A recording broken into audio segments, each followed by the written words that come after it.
University of Louisville understands that their students come from diverse backgrounds with aspirations, drives, and needs to match. With more than 50 online programs in areas like business, education, social work, engineering, and more, UofL provides students with a multitude of career advancing options and flexible coursework. Students can complete their coursework from the comfort of their home or on the go via mobile apps. Learn more at louisville.edu/online. That's louisville.edu/online.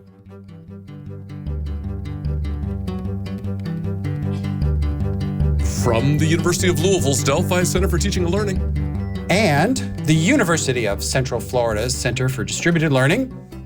I'm Kelvin Thompson. And I am Tom Cavanaugh. And you are listening to Topcast, the Teaching Online podcast. Hey, Tom. Hey, Kelvin, I appreciate the enthusiasm. That was really, really enthusiastic. Well, it's probably the beverage, but I saw you were gesturing, and I just had to kind of gesture along with you. I kind of That's right. felt like we got to do something. I think even if you're not watching, you can hear the enthusiasm. You can hear when somebody's smiling when they're talking to you. You can hear the motion and the, just the excitement for the topic of the day, whatever it might be. Topic of the day, beverage of the day, something. I mean, I don't know. Yeah. Well, you got a beverage? I do. I've got a bottle of water here that I've been working on this afternoon. But it's late in the day as we're recording this, so I am not drinking a cup of coffee because otherwise I'd probably be having a decaf or something at this point. I did earlier though have one of my half calves, not thematic, but just. Was it the back half of the calf or the front half of the calf? It was the middle 50% of the calf. Yeah. right there in the middle. Well, Tom, I too am drinking out of my Pixar Up mug. This is my go-to water mug. Deconstructed coffee or water. It's a coffee clear, we might say. Look at us. That's right. So we're simpatico. We're on the same page. Yeah. We're standardly connected. Harmonic convergence. Our beverage of choice. Yeah. We're associated. Is yours thematic today? Yes. And perhaps yours is too. I guess so. Because we're of a source, the common spring, the source of all life, the connected together across the miles, drinking the same thing, flowing from a consistency in beverageness. You might say that if one were to make coffee, that water would be a standard across all varietals and types of coffee. Yeah, I would, as Captain Spock said, I would accept that as an axiom. All right, so standard across all different things. I think I've figured it out. Alrighty. So shall I tell people what we're talking about today? Yeah, please. All right. So Tom, you recently interviewed our colleague Curtis Barnes, Chief Executive Officer of the One EdTech Consortium, formerly, we'll still say at this point, formerly IMS Global Learning Consortium. And Barnes has more than 30 years of experience in the education industry, holding leadership roles at universities, technology startups, large enterprise businesses.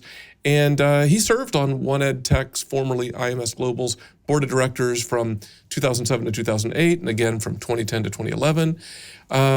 He's still less than a year in at the time of this recording in his role. Anything you want to say about the interview before we cut to it?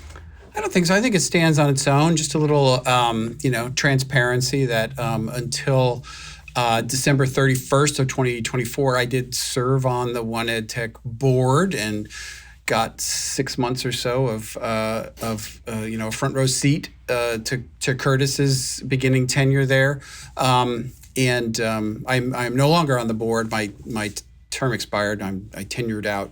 But we are big, supporters of the organization and everything that they're doing.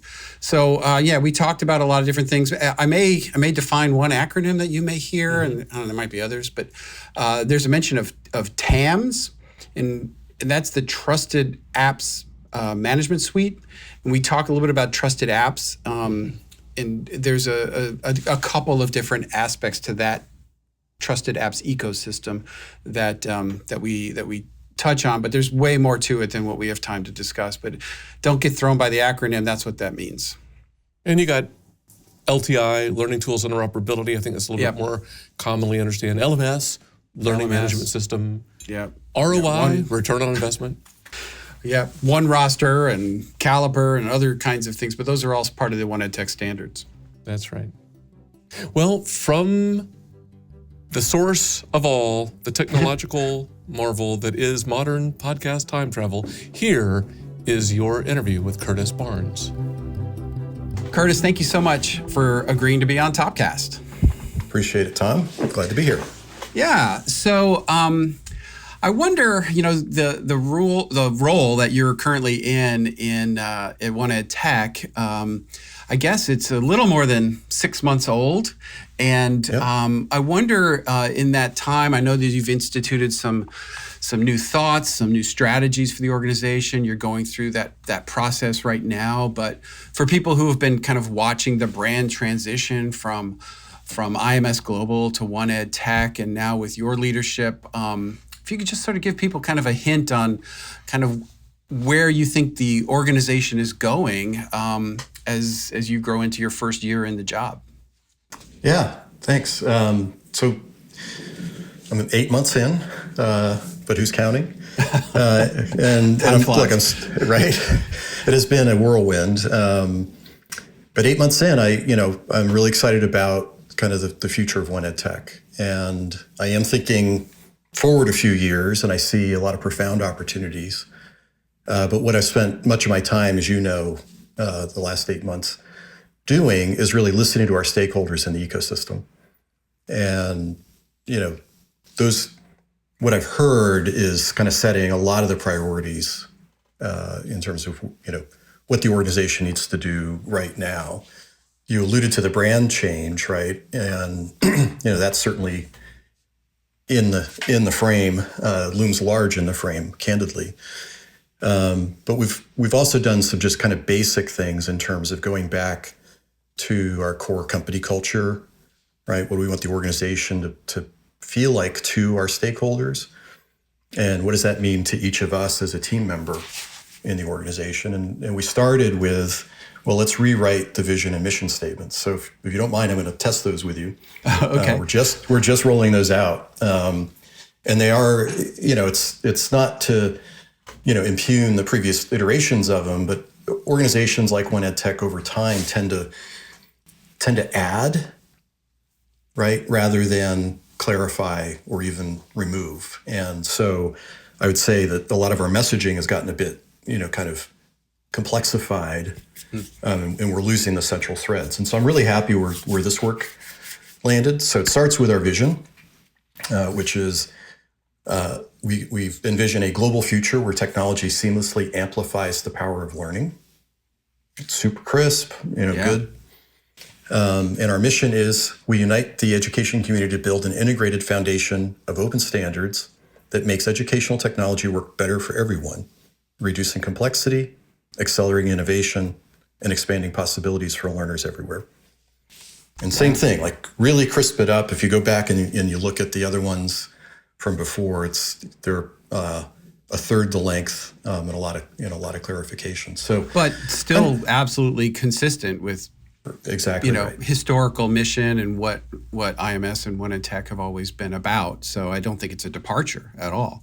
Not at all. But that crispness gives, it's what supports where we need to go from here. And so to answer the rest of your question, I'm thinking of our kind of priorities right now, at least for the next kind of 12 to 18 months, is fitting into three different buckets. So you mentioned the rebranding. So yes, identity and company or organizational profile is, way up there. And, candidly, the rebranding, I like the One EdTech brand. I think it says a lot about, what the consortium should be doing for the sector broadly, right, globally. And the rebranding exercise got lost in the pandemic. And so there's a lot of work we need to do including just getting me out there and doing things like this and talking about it openly, that, yeah, we need to do a better job of making sure people know that this thing that was the LTI organization or IMS Global actually is One EdTech Consortium and kind of what that means. I just read off the mission and vision, right? Again, I think really important basics to get right early, and that's been a big piece of it. Global, so global is in both of those statements. We are global. LTI, I like to say LTI is like 100 billion transactions a year globally. Like it's nearly ubiquitous, right? Yeah. Obviously, we have no way of tracking that, but if a little back of the envelope, right, you can get there to that number pretty quickly. But we've operated globally, right? Not globally. So we haven't really had the right mindset, I think, in terms of what it means to scale global kind of impact. And, if you go back to that kind of core of what we're trying to do is make these learning experiences better for everyone, whether it's delivery or receiving or impact, that's got to be a key way to work it. And then continuing the trust theme, I'm going to hit on this a few times, but relationships matter so much. Education and ed tech are not very big spaces, in the scheme of things, and it's so central to your brand identity is how you manage relationships with everyone in that landscape. And so, spending a lot of time with the team, talking about collaborations. You'll hear me use that word a lot. But also making sure that we are creating value for our stakeholders at every turn and really having that be a central focus. So that's one. Two is integrating and extending our standards to unlock more value and focus on collaborations. And it's in the spirit of this kind of trust base, but also realizing that you can have a standard like LTI, but if you add EduAPI and Caliper to it, you can get a much bigger impact in terms of the net result. Right. And so one collaboration that you're aware of is our work with Georgia Tech on AI Allo, really creating a data pipeline that much of the post-secondary market is super interested in terms of getting access to learner data that kind of are normalized and usable by the time they land somewhere, right? A lot of organizations today kind of throw everything to a data lake and hope it works. And that's obviously not satisfying everybody. So that's one example. The work with EdFi, which is a K-12 data model standard, I think is really indicative of this kind of collaborative mode where we're saying, okay, it doesn't have to be our standards. We can integrate with somebody else's for greater benefit. And in Europe, we're doing that exact same thing in the post-secondary market. We're on a task force, a steering committee task force for interoperability in the post-secondary space there. And then finally is ensuring membership value. So I hinted at this. I think we need to really recenter ourselves on everything. Every bit of work we do has to be to the benefit of our members, and they have to be able to say, our membership dues, if you will, what we pay into this organization, are absolutely worth it and then some. And so we do that by producing things like TAMs, which I think we'll talk about some more. Certainly communications with the community. We've launched a new community site. Making sure that both the supply side and the demand side of the market, right, are represented and feel like they're mutually at the table for shared outcomes. And then obviously in the age of AI, we've got to be relevant and thinking forward in terms of what is it our membership, but obviously the sector as well, really require in terms of support for where AI is going, what's the right use, what can we do even with standards. I see a lot of opportunities to begin bringing interoperability standards into that Gen AI arena in particular. Yeah, I totally agree. I think that's kind of the next big frontier. I want to circle back maybe in a little bit to the question about membership value, but you mentioned the word trust, and so I did want to kind of pull the thread on something that I know that One EdTech has spent a lot of time working on, which is this sort of trusted apps ecosystem, and it seems to have really kind of taken hold much more aggressively in the K-12 space and is kind of growing slowly in the higher ed space. And I think that the listeners of Topcast would be interested in kind of seeing what's coming, because I think there's an awful lot of potential value to the higher ed community in this whole trusted apps ecosystem. And I wonder if maybe you can kind of talk a little bit about what it is and how you think it could benefit higher ed. Yeah. Well, in my view, our role is a trusted convener, right? So if you go back to just what is One Ed Tech all about? We convene the sector participants, right? And again, it goes back to that supply and demand side. And then, there are people who aren't necessarily on either end of that spectrum, but are interested for a variety of reasons, right? But we bring those organizations together to identify and solve for mutual benefit.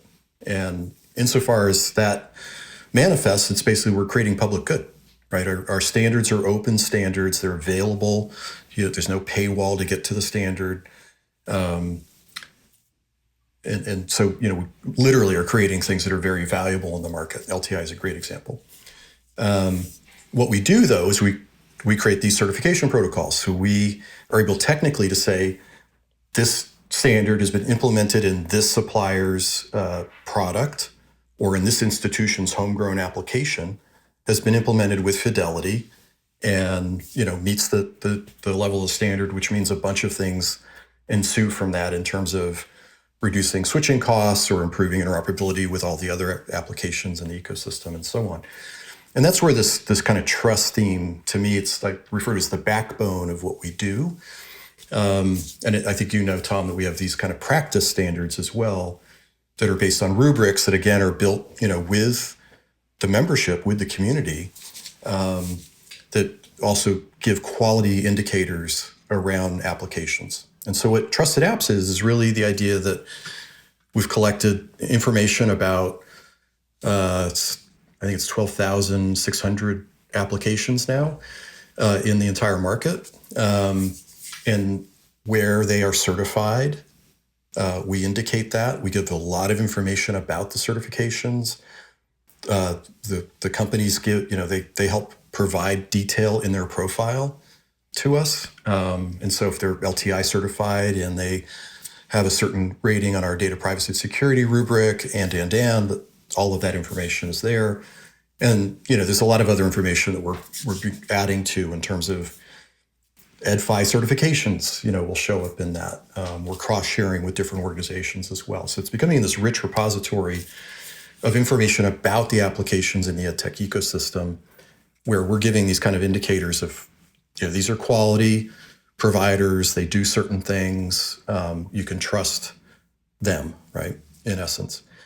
And what that does is, I think it's a very powerful platform for One Ed Tech. It's something we'll continue to invest in significantly. But what it really does for, you mentioned the K-12 users,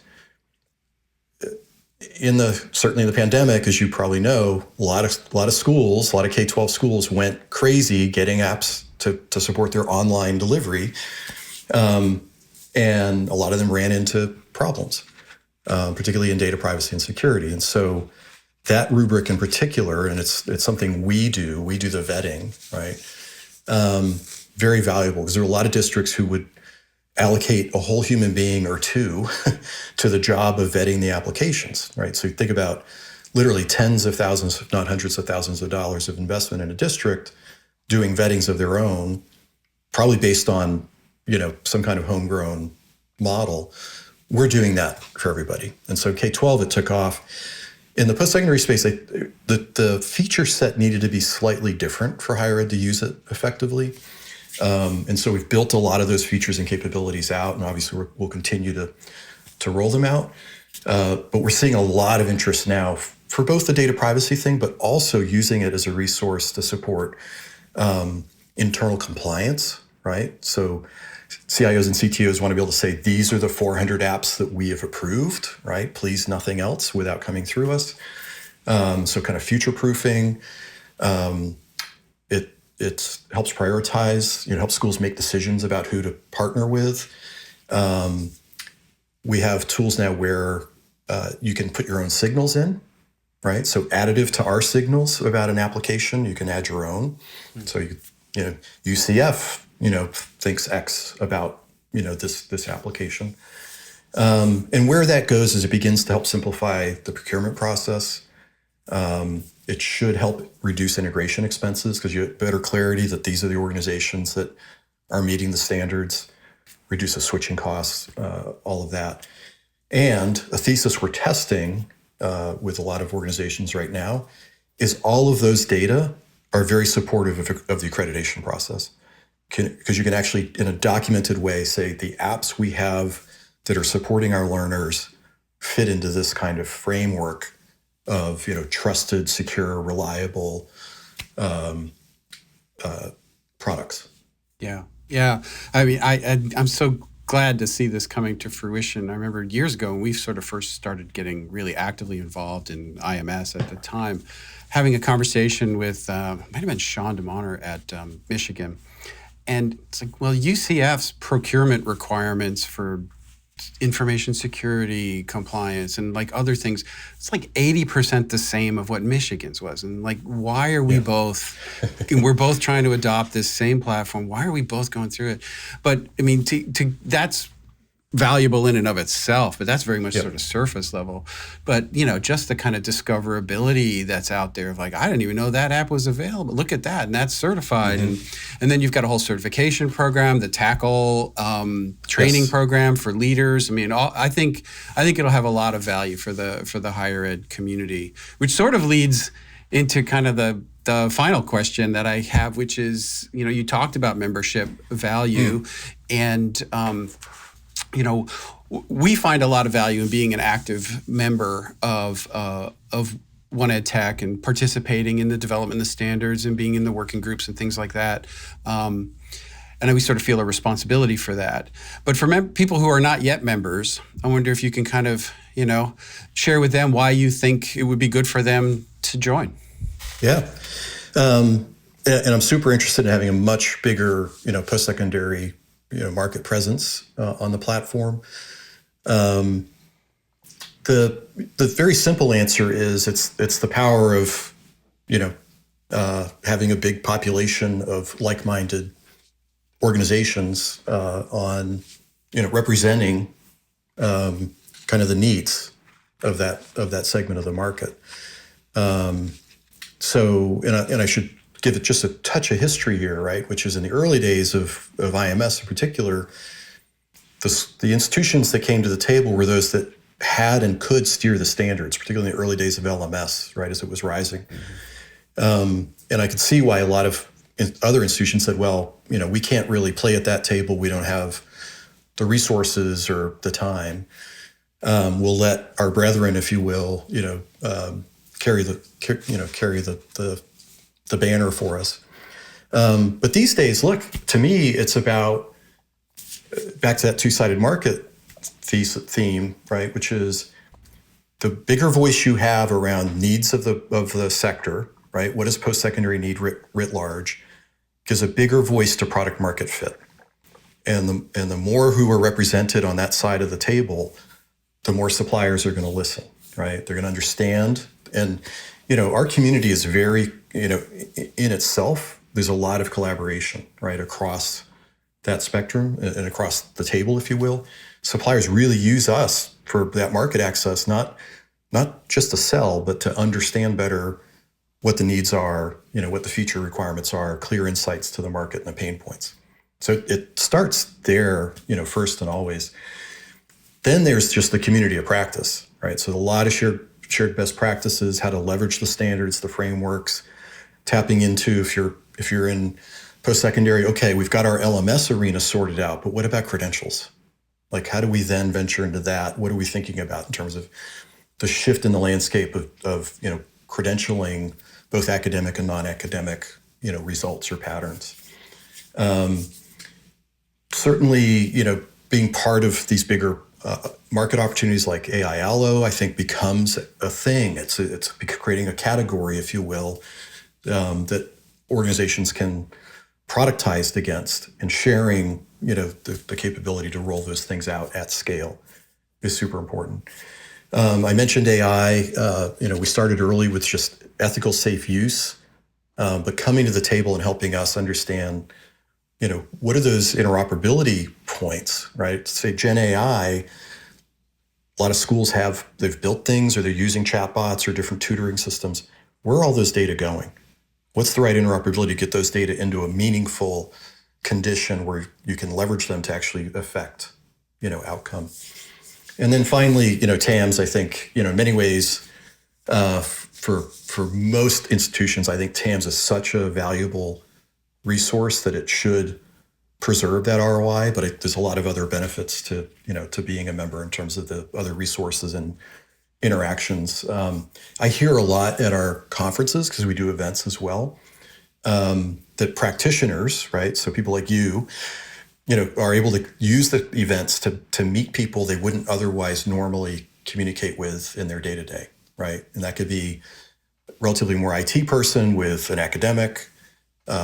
We even have, folks from other parts of the administrative, institutional administration coming in terms of like registrar functions, things like that, just because the space we cover is so broad. So right. that kind of community angle is, and kind of professional networking is really important as well. Yeah, totally agree, and would encourage anybody who's not a member to go out to the oneedtech.org website, take a look. We have really valued our long time membership there. Really so, Curtis, thank you so much for kind of sharing that perspective, giving us a little peek into kind of where the organization is headed, and then kind of digging into one of the, I think, really valuable offerings. It's been great having you on the show. Thanks, Tom. Really appreciate the time, and look forward to working with you in the future. Likewise. Well, Tom, that was your interview with CEO of One Ed Tech, Curtis Barnes. Yeah, I'm really glad he was able to make time to talk to us. I know he's a busy guy. He's been trying to get out, talk to the various members. They have, those of you that may not know a lot about One Ed Tech or IMS before that, there's kind of three main kind of members as far as categories. There's higher ed members, there's K through 12 members, and then there's what they call supplier members, sort of the vendor community, for lack of a better term.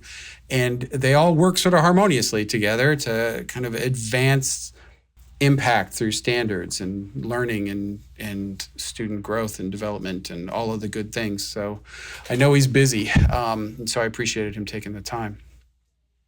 Yeah, I thought he made a really good point that the rebrand from IMS Global to One Ed Tech got a little muddled, maybe a little obscured, maybe a little lost during the height of the pandemic response. Like, I remember being in San Diego, the IMS conference, I don't know when it was, but pre-pandemic sometime, 2018, 2019, something like that, 2020, I don't know, something. And I remember participating in like brand questions. It was the input that went into the rebrand effort. And so I was alert to it, but I think he made a real good point. I thought he did a great job of just sort of